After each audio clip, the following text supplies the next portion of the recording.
Unfortunately, I just had a message from Marta. She's blocked in a train somewhere, so she won't be able to join before 12:15. So we are going to have that panel with our three guests, and this will be fantastic. Don't worry. Okay, so this second panel is about local, social and beautiful designing appealing system for production. As I introduced in my first introduction, I was working on several pillars to develop the fashion to make it better for the biosphere in general, and this is part of it.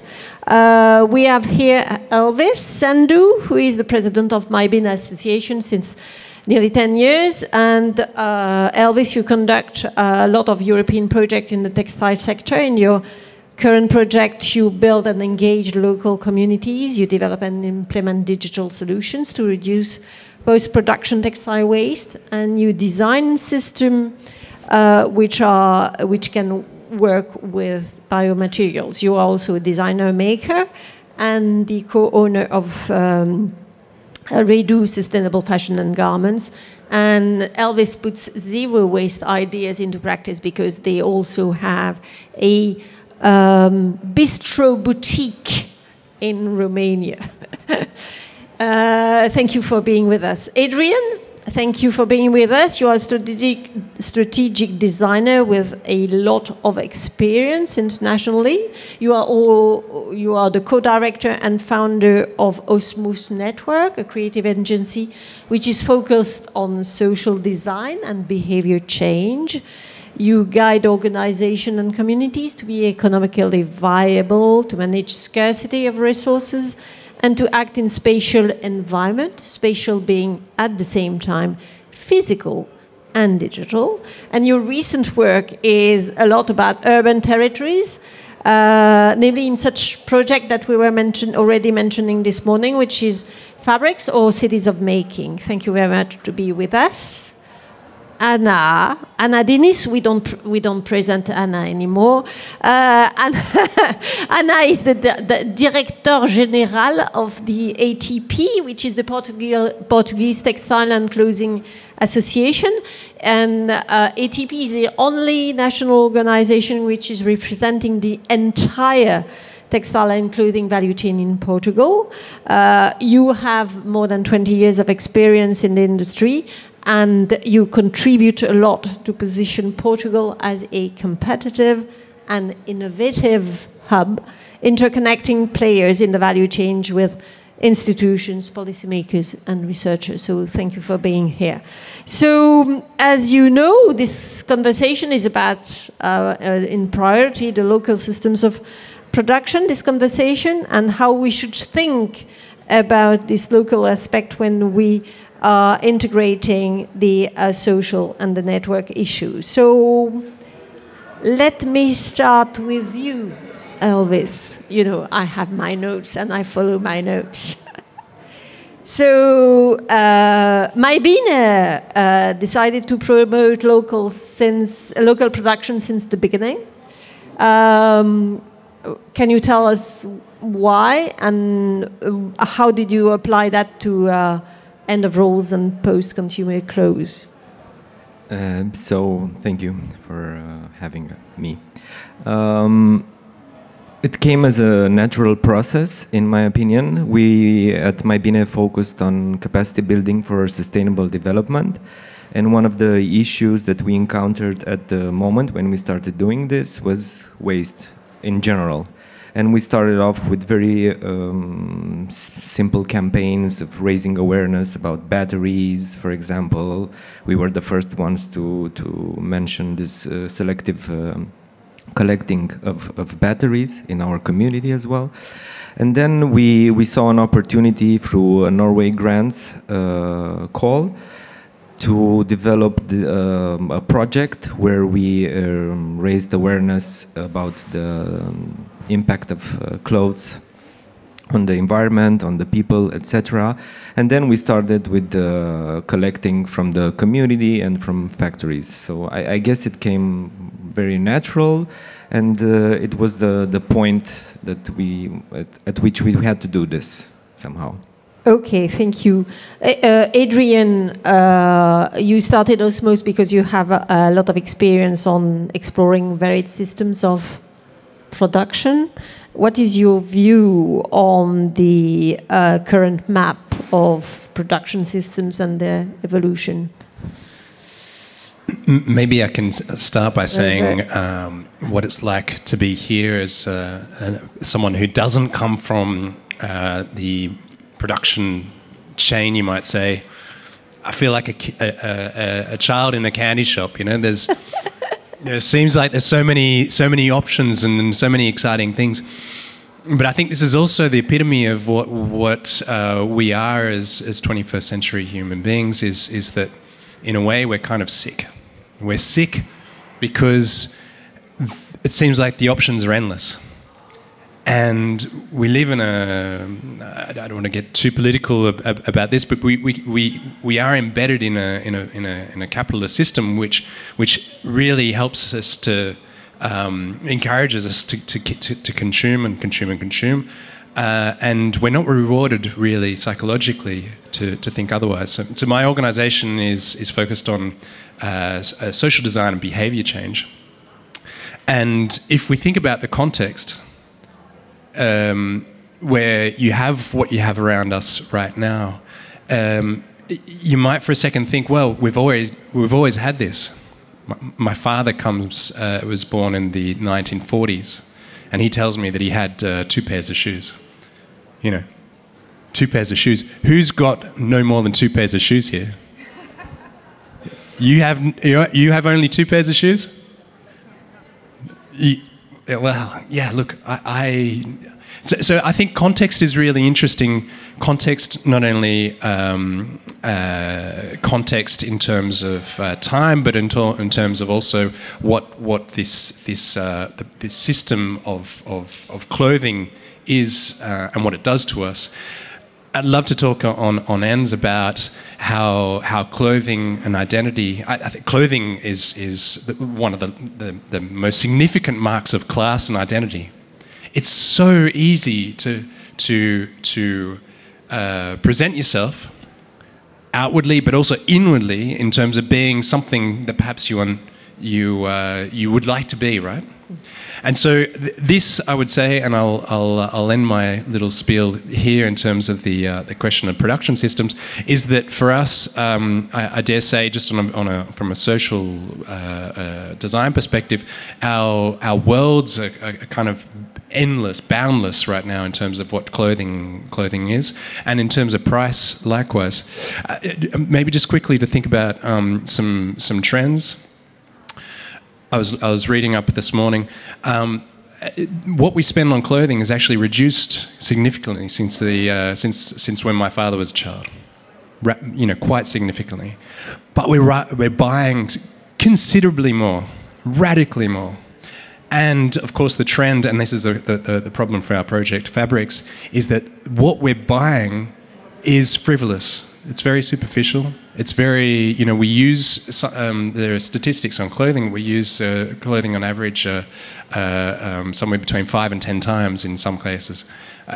So yeah, the question of, I would say, the overall system, if we look at from the context of how we place ourselves within a production system, is quite extreme or absurd even. I'll leave it there. Yes, thank you. This is why you created Osmose, to be contributing to this shift. Anna, you are representing Portugal, which has long been a production ecosystem, and you know that ecosystem by heart. Let us know what you think. Describe us a bit more this ecosystem, and let us know your views about what innovations is happening in this ecosystem. First of all, good morning to everyone, and thank you for your invitation. Yes, ecosystem, what does it mean for us? I would say, if I will need to define the industry in Portugal is one of these words that I use is this ecosystem. We normally say we are a cluster.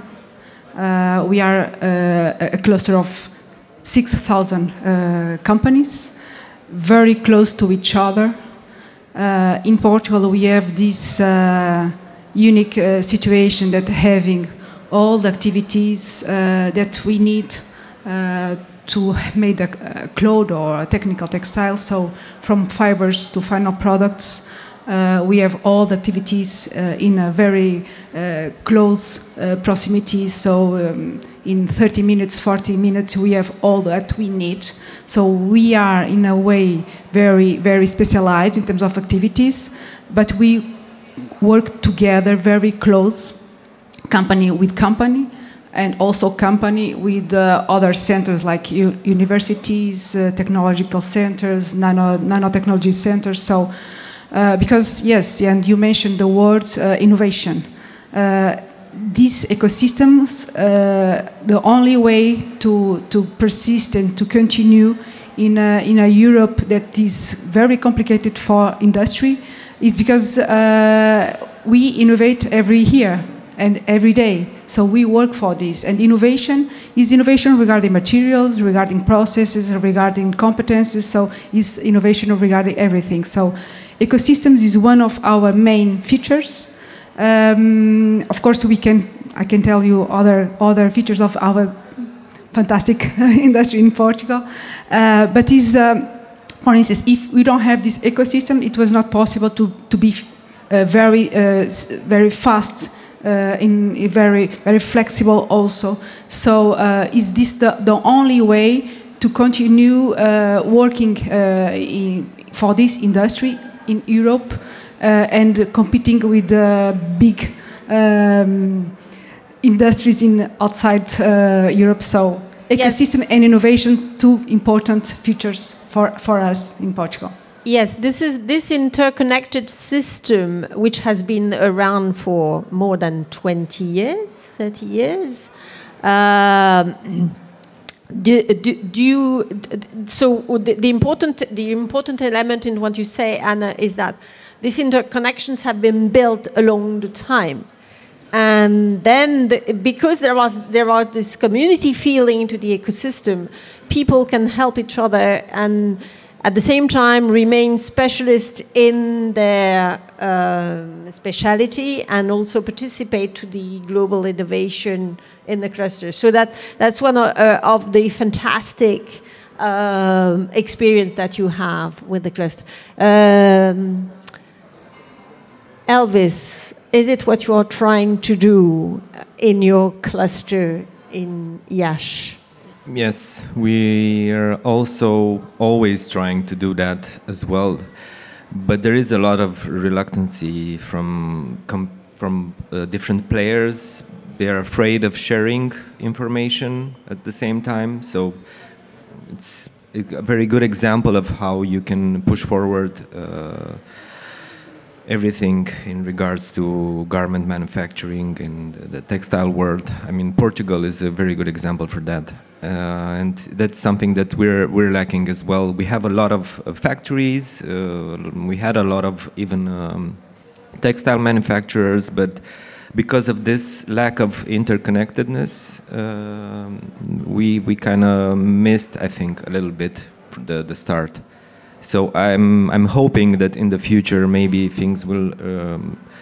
I can see this as a good part as well, because maybe because things are changing a lot at the moment, maybe we can grasp on another starting point for maybe, let's say, biomaterials or things like that.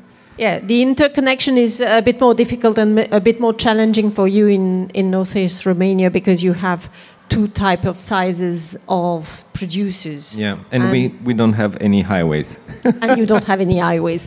Interconnection. This is a keyword for you in the spatial economics. Indeed.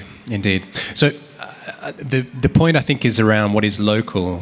What do we consider local? And I'd like to do that by talking about what I'm wearing. And a large part of what I have on right now is produced in Portugal. It's produced in Portugal, as in it's made, it's finished in Portugal, so it's assembled in Portugal. The actual fabric is woven in Spain.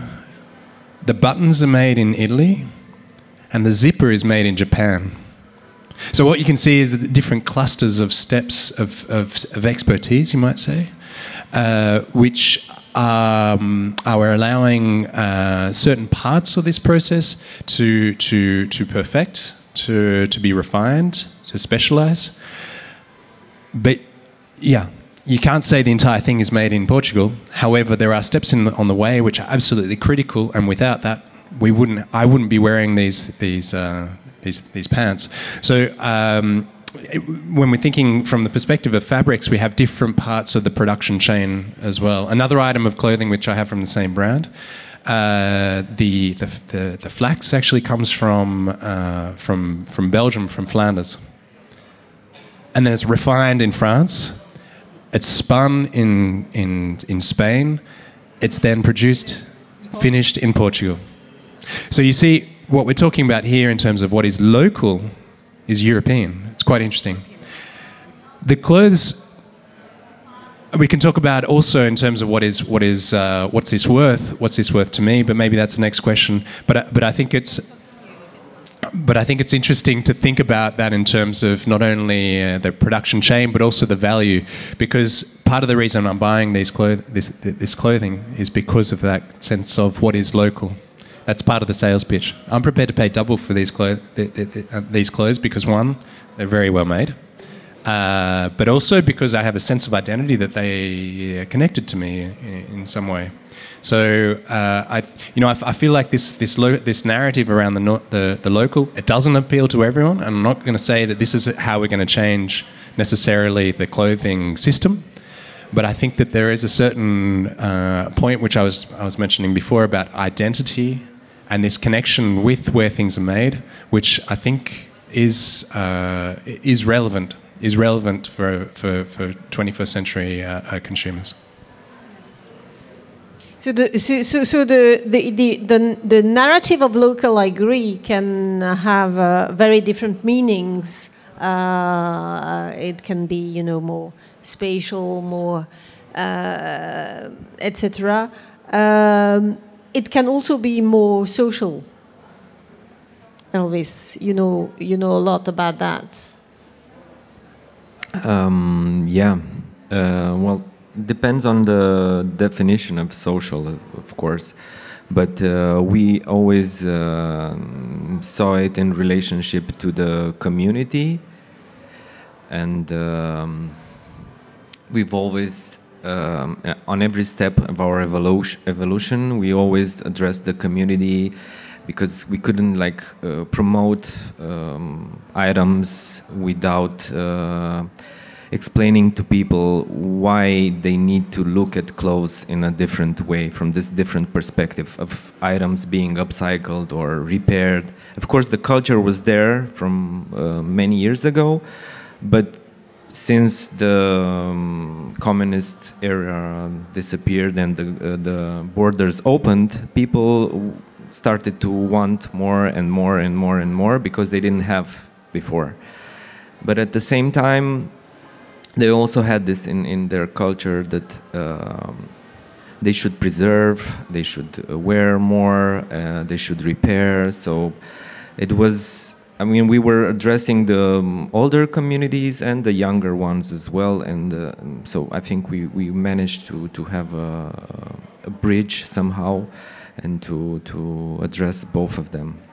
So designing an appealing local ecosystem for you is also based on a DNA which is coming from the past, which is probably revived after all this post-COVID logistics problems, and which may be made more contemporary for younger designers. Is that what you are saying? Yeah, I think in your words, yeah, as well. Okay. Adrian, expanding on the local and spatial system, let us know what you wanted to say about this change of narrative. Yeah, the change of narrative. I think if we coming back to the things I said earlier about trends and clothing and identity, I think we're sitting in a climate right now that identity is connected to trends. It's rapidly changing. That's on one side. This is a social media world that's spinning, that's sucking our attention. And on the other side, and it's especially a lot of clothes which are produced in Portugal are taking us back to a simpler mindset. Less fuss, simple designs. Robust. It's a different way of thinking about what you wear and how you present yourself, which from a social design perspective is extremely interesting. We're not selling clothes that we're going to communicate and tell people about because in 10 minutes there's going to be another item of clothing that I need to have.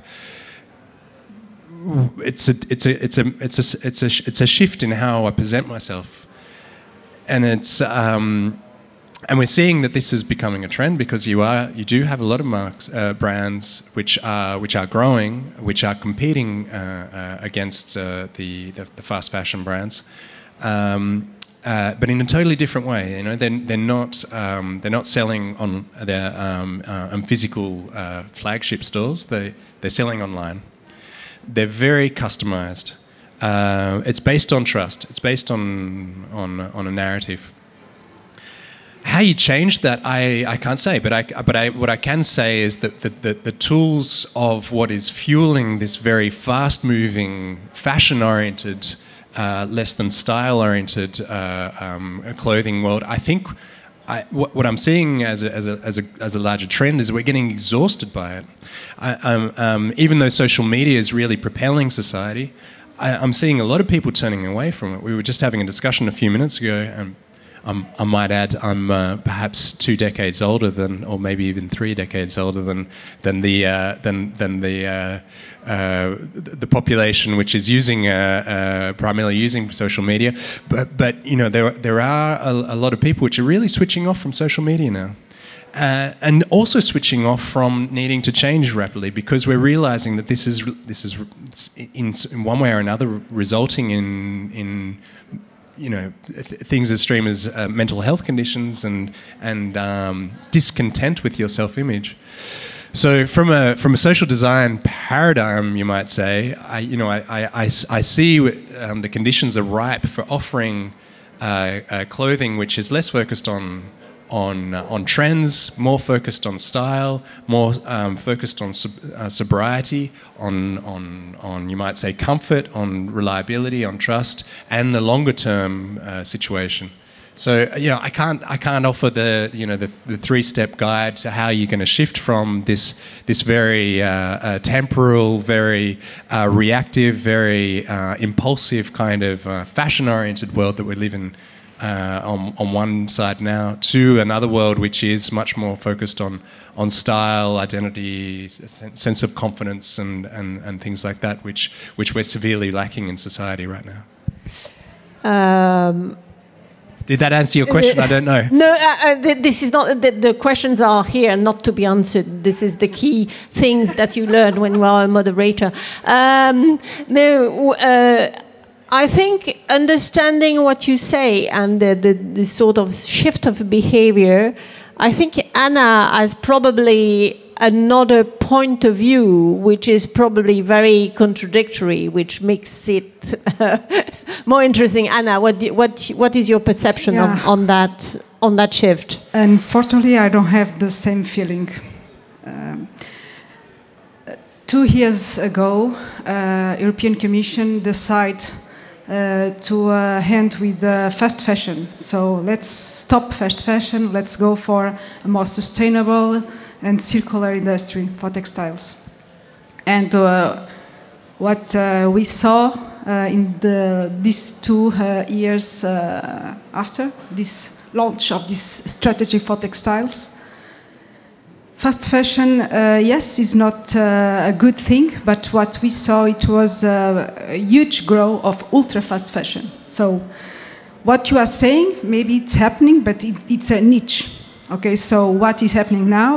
And yesterday we were in an initiative with Euratex. Euratex is the Confederation of European Textiles and Clothing. And why? Because why this is so important? Why? Because this is damaging this ecosystems that we have in Europe and in Portugal, and it's not just the ecosystem of industries, industry, retails, and brands that is suffering a lot of this ultra-fast fashion. So, and for instance, in Portugal, some companies are battle, and some of them are closing. And this has this big impact in the local and the social, because we are in this region. So what happens in our industry is very or good or bad for the region. So, and what is happening now is more or less the opposite that we supposed to expect. And our companies did huge investments in terms of sustainability, circularity, digitalization, etc. And it was not due to the strategy for the textiles. It was before that. But even doing these great investments in terms of sustainability, circularity, and digitalization, what is happening is the opposite. So. And this is due to this lack of values, and yes, normally the way should be in that way, in that sense, but this is not happening. I think you said you said the same thing. I think you, from the Portugal cluster, you understand that these people, they would like to do quality and to do value and to be producing with and to be producing in the traditions of what they have always been produced. When it was the years when we were buying 2 pair of shoes in a lifetime. But yes, there is this competition which is coming from, and I think you are saying all the same thing.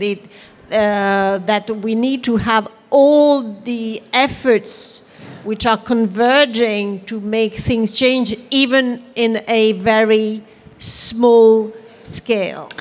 I saw it like we need to have policies that drive the way, but we also need to invest more in awareness of the consumers.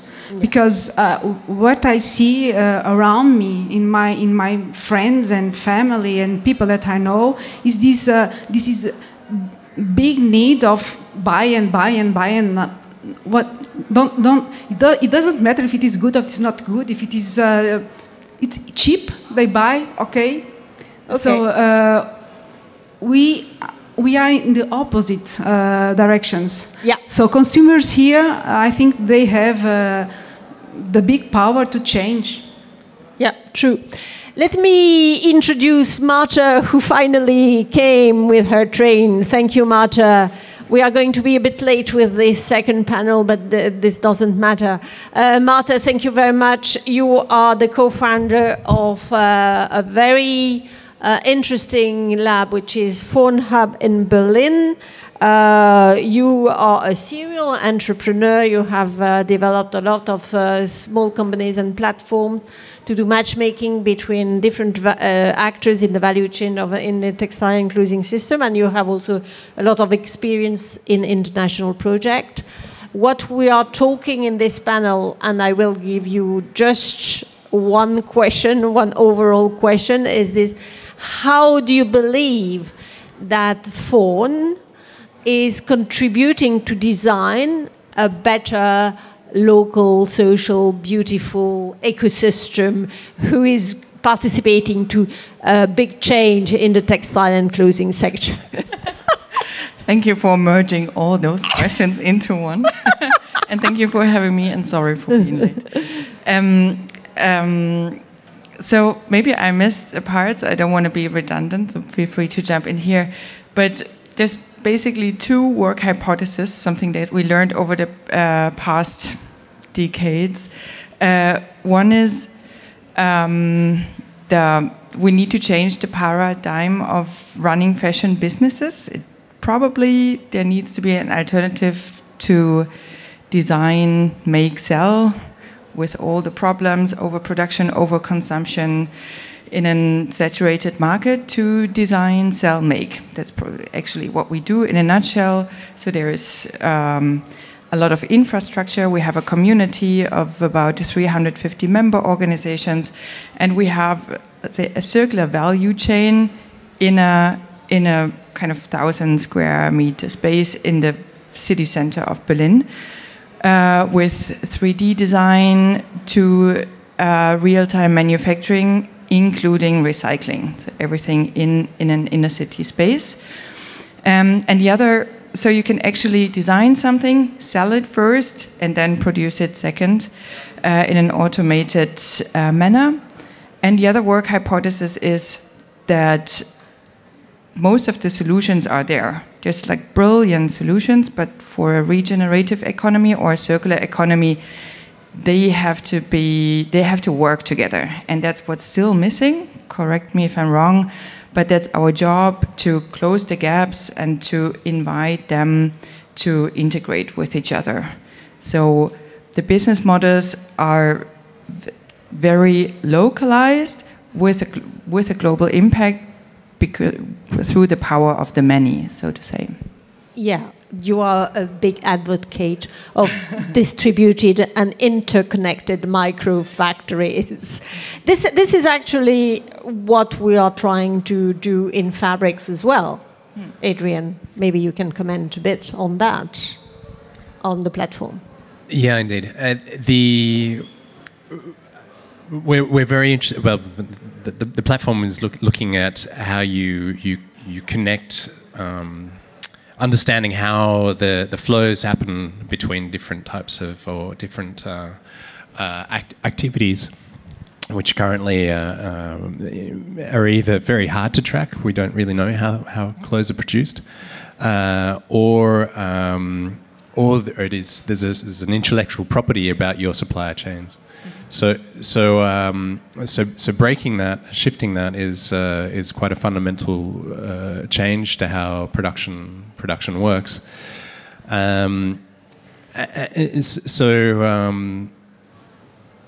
Yeah, it's as I was saying earlier about clothes production in Europe. There is still a value in saying that you have certain clusters for doing certain types of things.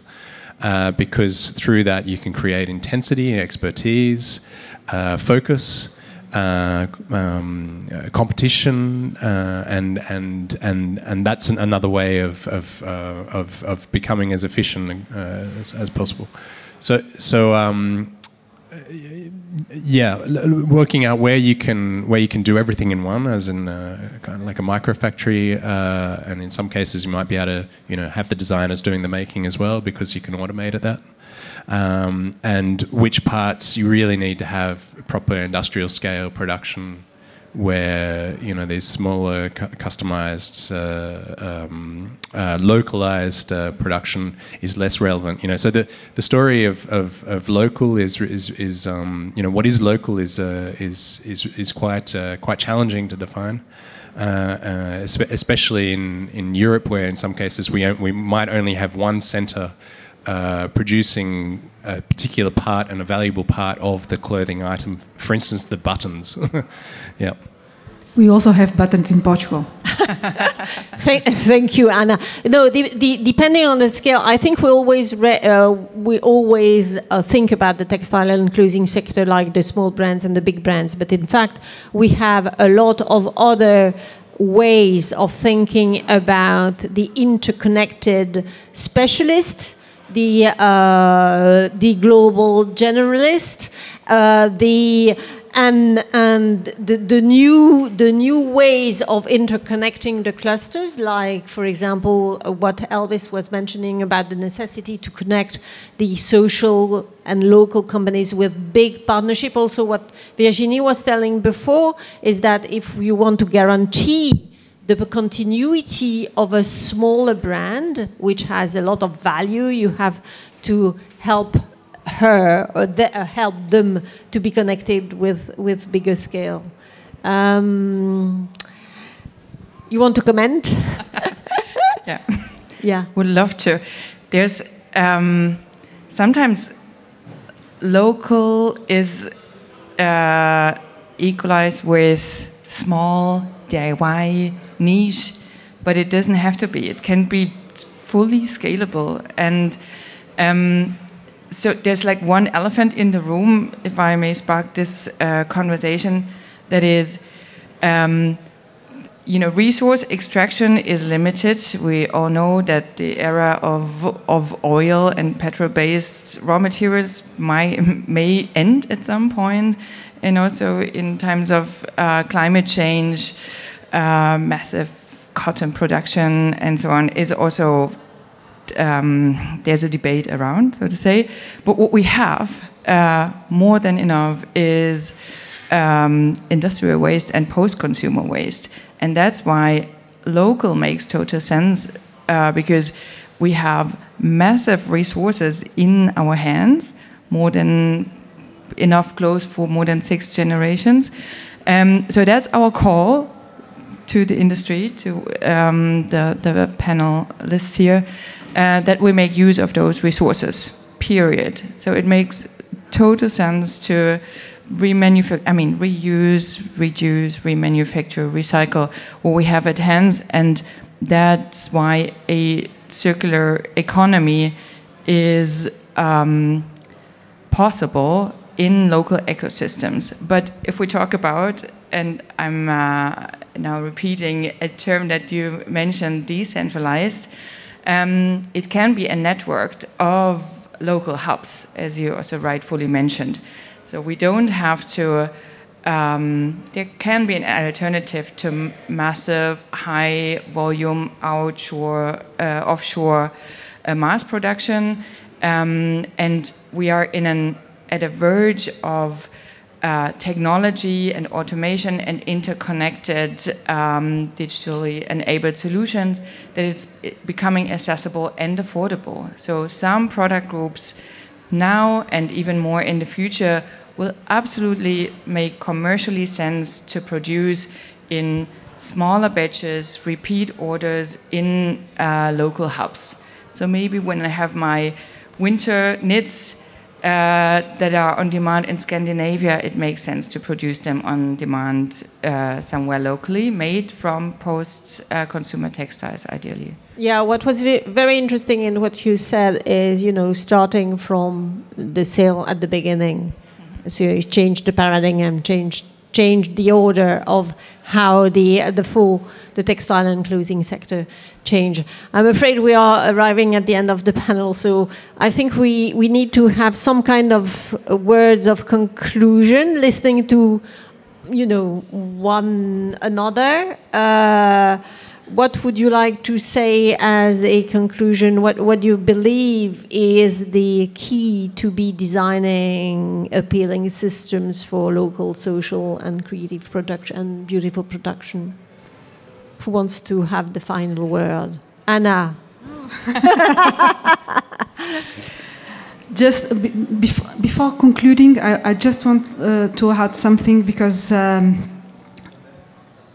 we have this discussion a lot regarding these circular topics, recycling fibers, etc., etc. But we don't talk most of the times regarding the perspective of the industry. And for instance, we are in ATP involved in this type of discussions, and I would like to share with you that recycled fibers, especially the ones that are coming from mechanical recycling, They are less, so they are not performed so well because some of the qualities are damaged. Because so we have to think. Should we are working in these recycled fibers, but this product will less than the normal. So because the technology is not at this moment, we still have this problem. And another thing is the price, because most of the times these fibers, recycled fibers, they are more expensive than the virgin ones. So we have here still to we still have to innovate and to scale to be able to, and also to change the mindset. Of course, we are also in Portugal work on this. So we have several companies using recycled fibers and treat all the waste that they have. So we are working on this, but we still need to do more because at this moment the problem is not solved. Okay. So this is just because you said this, and I need to. A final word in this perspective from the industry. We have this very close connection with all the players in the supply chain. Okay, so we work very close with the brands, with all the players that need to perform and to produce a product. And we have this B2B business model. So we are, I would say, in the top level in terms of performance regarding this B2B model. For us, what is not so well developed, and it is important when we are talking about this local, social, etc., is the work with the consumer. This is, in my perspective, is what is missing, at least for Portugal. Okay, so we are not used in terms of industry to communicate with the consumer, because normally we communicate with the brands, we communicate with other players, not directly with the consumer. And now I think there is also a good opportunity here, because we are working to be more transparent, to share more information regarding all the resources that we need to use to produce a product. So we share all this information with the brands. We can also share this information with the consumer. With this digital product passport, I think consumers will have a great tool to shop in a more responsible way. But I think this must be faster than what is. I think there is some I don't know, some companies, some players that are afraid of this movement. But for the industry side, we need that this movement of transparency, communication to the consumer, be faster than what is happening today.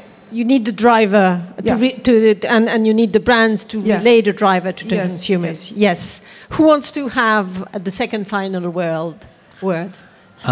I might sound like Rutger Bergman in Davos by dropping by talking about tax, but here I think I'd like to talk about regulation. So there's Anna just mentioned it implicitly is regulation. Willem mentioned it this morning in terms of the bio-based approach. There's a big question, and Carol also implicitly mentioned it in terms of how trends and globalization have played out. There's a big question, and I don't have the answer to that. Is what regulation do we need? Because we are effectively children in a candy shop, and like in 10 years we'll end up going to the dentist and finding out that we've got a lot of holes in our teeth. We visited a material sorter in Rotterdam. That said that most of their material is absolute junk. Why? Because fast fashion doesn't allow them to do anything with the material, because they can't actually recirculate the material. It's effectively junk. So so effectively, by saying, even though we say we need to recycle and all the rest, we do need a parent in the room saying that material, that You can't have that. We can't have that in Europe, because if we want to do something about reusing our resources, you know, we need to be an adult about these things. You know, we need to be logical. So I think, and we see that in recent regulation, which is going to take. There was regulation which was passed last week, and what was it called? I'm trying to look for the. What was it called? Exactly. And that's going to take 3 years to play out. So that the kick-on is going to take a while. But these kind of things, I think we need some alignment from the industry to say this is very good, useful regulation that we can actually take advantage of. Yeah, true. And this is a regulation which will apply to all. Who wants to? Did you want to, Elvis? Not necessarily, just more awareness, I think, self-awareness, and being solidarity with the people who make our clothes, the people who, or the animals that we use to make our clothes, and or the land that we use to make our clothes. So just more awareness on that, and I think from that awareness, everything can change. Yes, think about the people who are behind producing our clothes. That's another issue. Marta, the last word is yours. I would try to make it short and snappy, but like adding to what you said, the fact that virgin materials are the cheapest and most accessible option to regulation is running behind. We need it, but we also need to act way faster, to the beautiful words that you put. I would love to also add like a shout out to all the designers out there, because I'm also part of educating the future generation of designers. And there's one quote that 80% of the future products and environmental footprint is determined in the design stage.